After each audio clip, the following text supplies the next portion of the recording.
Season 43, episode 23. We're going to talk about keeping the thorn out of your spirit here in just a moment. We are excited to have Brother Mike Easter in town for Harvest Church and a Pentecost Experience Revival. We've had some great services in the past with Brother Easter, and he has flown in and is going to be with us Sunday morning, June the 8th. He'll be with us at 10 a.m. and 5 p.m. So you want to make sure you're here with us. It is Pentecost Sunday, and we pull out all the stops on Pentecost Sunday. You think people do it big for Easter and Christmas, you ought to come and be a part of a Pentecost Sunday weekend with us here at Harvest Church Humboldt, June the 8th, Sunday morning, 10 a.m. and 5 p.m. Brother Mike Easter will be preaching. Tuesday night, the 10th, we are having revival again with Brother Easter at 7 o'clock. Wednesday night, the 11th, I'm going to be back into the pulpit preaching. Brother Easter could not stay. He has another revival to get to. He is flying out, I think, to West Virginia next. But we're going to keep on having good church. Wednesday night, I'm going to preach a message entitled Fast and Slow. That is at 7 o'clock Wednesday night. Thursday morning, Ladies' Prayer is at 10 a.m. And then next Sunday's Father's Day, we're going to talk about dusting off Dad. You don't want to miss that. Make sure you get your father to come with you to church, Harvest Church on Sunday morning, June the 15th. When we come back, we're going to talk about keeping the thorn out of your spirit.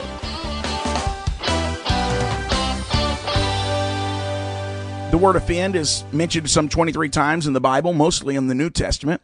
Many people sitting on church pews have been offended by gospel preaching, but the Apostle Paul wrote, "The preaching of the cross is to them that perish foolishness."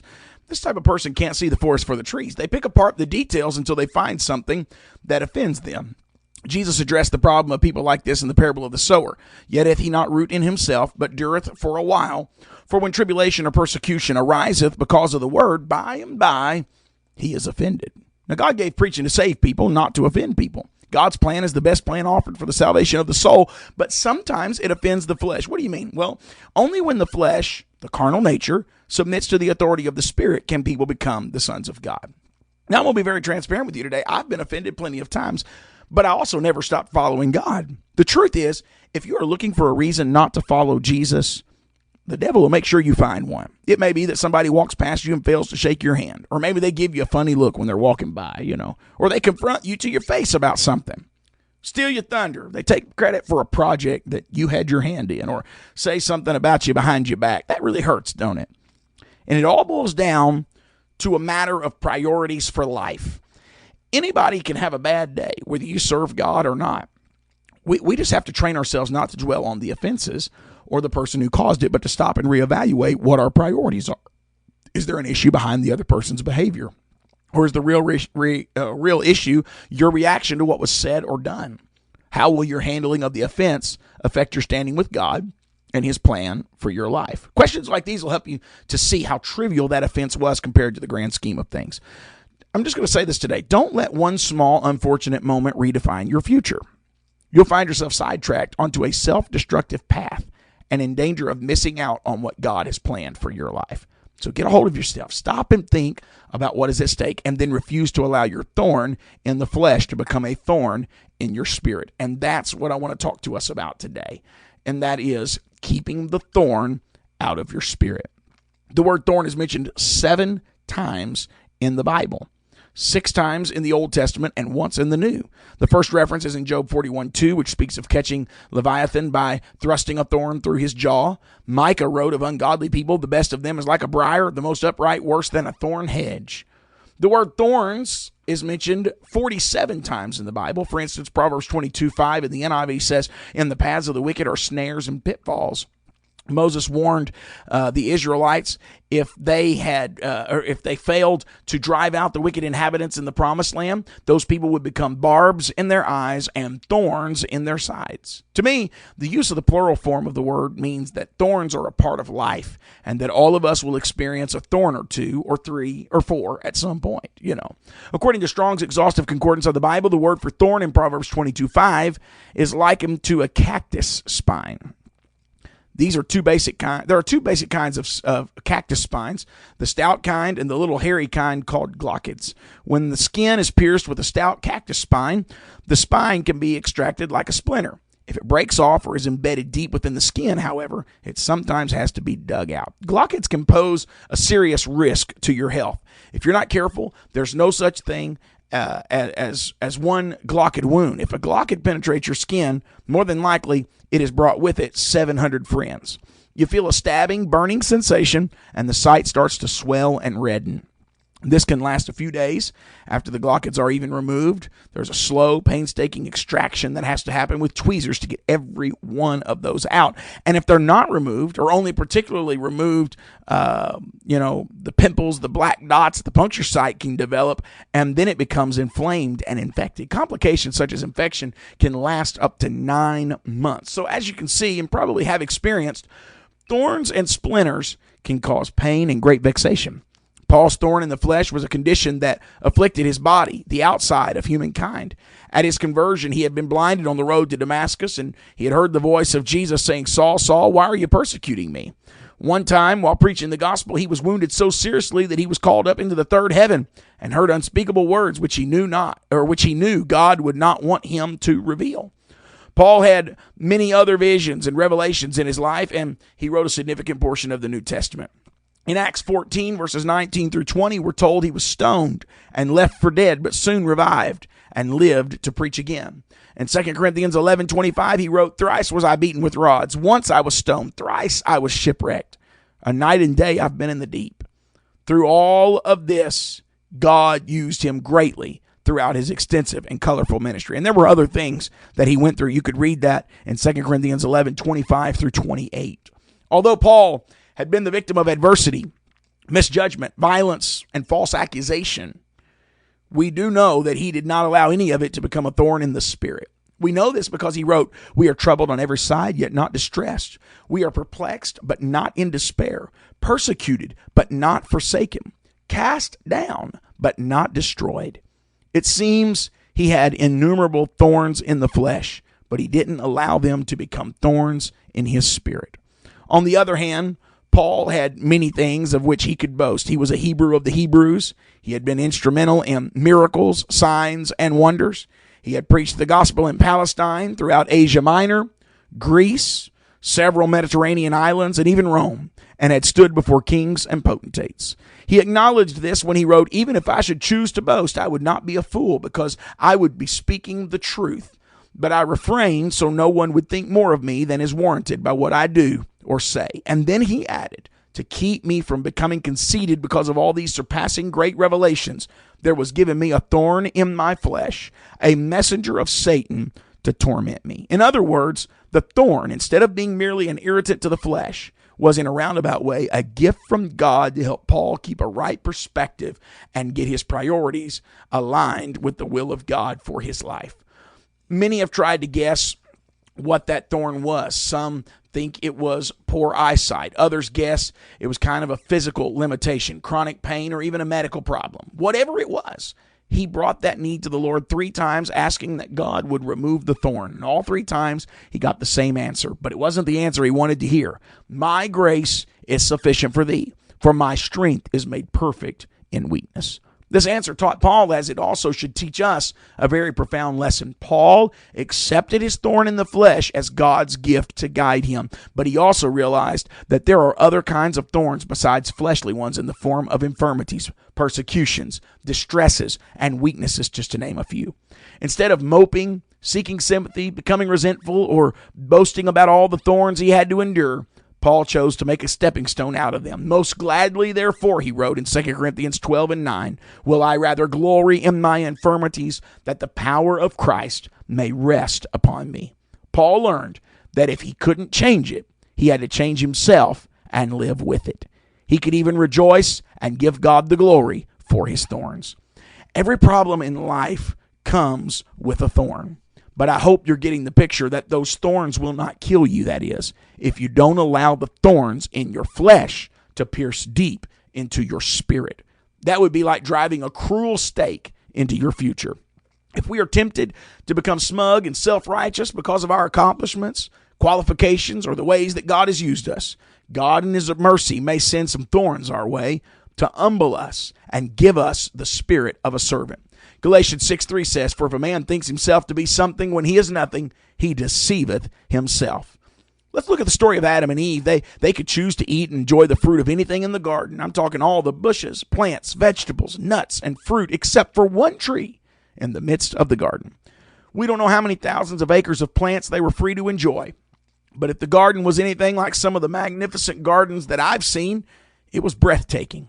Therefore, it's hard to fathom why Eve hung around this particular forbidden tree. But that's the human story. Her first glimpse of the tree was probably from a distance, and she may have thought, so that's the tree that God said we couldn't eat of. Maybe she wandered a little closer, curious as to why God had made the tree off limits. On the outside, it looked like a normal tree. The fruit looked ripe and luscious. The foliage was luxuriant. The tree stood tall and proud. And then, on a particular day, as she ventured closer than usual to the tree, she encountered a serpent that talked. This may have amused her, but it also may have startled her, for she knew each kind of animal had its own unique language, but this serpent was speaking in her language. The serpent evidently had heard God's instruction to Adam and Eve that they could not eat of this particular tree, because that's exactly where he directed her attention. Hasn't God said you could eat of every tree of the garden?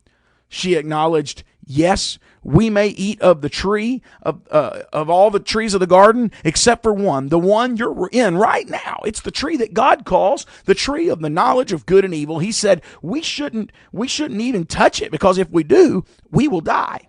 Adam and Eve had probably held many discussions about the tree of the knowledge of good and evil. It may have even become a thorn in their flesh, an irritating rule. They may have responded, why can't we have everything? Why has God put restrictions in our lives? The devil was trying to make a thorn in their flesh to become a thorn in their spirit. And Eve resented that God had denied her the wonderful things that would happen if she ate the fruit. And so she indulged her desire and offered the fruit to Adam as well. And this one act caused them to be thrust out of the garden, and thorns and thistles would hinder them for the rest of their lives. There would be no more rapturous strolls with God through the garden in the cool of the day. No longer could they enjoy eating the fruit of innumerable plants that flourished in the pure, rich soil. Adam would have to work and sweat to scratch out a living, and the thorny, weed-choked earth.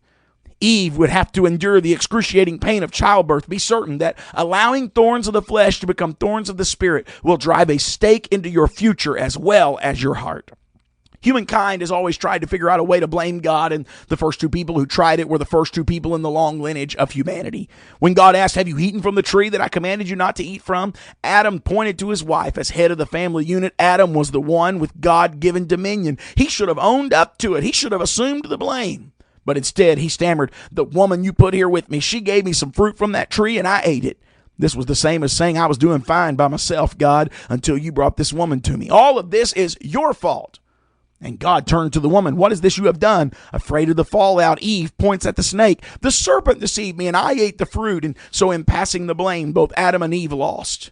And we must reach the stage in our spiritual lives where we stop blaming God for every situation. Only then can we tell the difference between the thorn in our flesh and the thorn in our spirit. And I'm telling you today, you've got to be careful. The story of Nabal and Abigail is another story that involves a thorn in the flesh and in the spirit. I like to call it the biblical version of the Beauty and the Beast. Nabal was a rich farmer. Unfortunately, the Bible indicates that not only was he rich, but he also was cross and ill-humored. His wife, Abigail, was an intelligent and beautiful woman. The story opens during the time of year when Nabal's crew was shearing his 1,000 goats and 3,000 sheep. David, who had been guarding the sheep as well as Nabal's shepherds, a self-appointed courtesy to the rich farmer, was hungry and sent to Nabal asking for food in exchange for keeping his flocks safe. Nabal was enraged that this upstart David would ask him to feed all of his men. He raged, who is this David and who is Jesse? Too many servants are breaking away from their masters these days. Why should I take my bread and water and meat and that I have slaughtered for my shearers and give it to men who come from God knows where? Enraged at the man's unbelievable ingratitude, David said, It has been useless. All my watching over this fellow's property in the desert so that nothing of his was missing. He has paid me back evil for good. May God deal with David, be it ever so severely, if by morning I leave alive one male of all who belong to him. Intending to pull the thorn out of his side, the ungrateful and stingy Nabal, David ordered 400 of his men to put on their swords, and they would go deal with this evil man. Meanwhile, one of the servants, who probably knew what David's reaction would be, ran to tell Abigail what had happened. These men were particularly good to us, mistress, and the whole time we were out in the fields with them, nothing went missing, neither flocks nor possessions. Night and day, as we herded our sheep, they were a wall around us, yet the master won't listen to reason. If we don't do something quickly, disaster will overtake the entire household. Abigail quickly prepared a generous supply of food and a gracious speech, asking David's pardon for her husband's ingratitude. Her act of kindness saved her family and kept David from turning his thorn in the flesh into a thorn in his spirit, which would have ruined the entire future God had planned for him. When Abigail returned home that evening, Nabal and his companions were drunk at a banquet fit for royalty. So she waited until the grim light of morning to tell her husband about the danger that his carelessness had placed them in. Nabal's heart failed him, and he became like a stone. About 10 days later, the Lord struck Nabal, and he died. Nabal died with a bitter thorn in his spirit. Nabal had thought all of his riches, and he thought they were his alone, and he was unwilling to share even a small portion. And later, David married Abigail, whose name means the cause of joy, or the fountain of joy. Joseph was a thorn in the flesh for his brothers. He had the special favor of their father Jacob, signified by a coat of many colors. None of the older brothers had been singled out in this way. In fact, Reuben, the eldest, should have been in line to receive the bulk of his father's wealth, but it looked like Joseph had been appointed the primary heir. This gave the older brothers a bad feeling about their baby brother. The thorn in the flesh goaded them so severely that they threw him in a pit, and then the thorn pierced their spirits as they conspired to kill him. The story is amazing, for the brother whom they wanted to kill ended up being the brother who saved Israel's entire family. Joseph's gracious forgiveness toward his brothers was the balm that soothed and healed the wounds caused by the thorns. God has a way of turning the bad feelings into good feelings through forgiveness. Job certainly had much to be bitter about. His sudden and dramatic financial losses were followed by the loss of his family and then the loss of his wealth. His friends turned their back on him and accused him of wrongdoing. His wife turned her back on him when she encouraged him to curse God and die. And yet, he remained strong. His thorn in the flesh was overridden by phrases like, "The Lord giveth, and the Lord taketh away. Blessed be the name of the Lord. Though the skin worms destroy my flesh," he would say, "yet in my flesh I shall see God." Job was an overcomer and refused to allow a thorn in the flesh to become a thorn in his spirit. And I want to challenge us listening to this podcast today to do the same. Keep the thorn out of your spirit. Thank you for tuning in to this edition of The Harvest Focus, Season 43, Episode 23. Thank you so much for being a part of the program today. And if you want to know more about our church, I encourage you to download the app or go to our website, harvesthumboldt.com. Our church email address is harvesthumboldt@gmail.com. Our phone number at the office is 731-784-2246. Our mailing and physical address for you to come and worship with us is 3401 Bledsoe Road in Humboldt, Tennessee, 38343. Next week, I'm going to talk about Undertaker or Rainmaker. Thank you for tuning in today. Until next week, God bless you.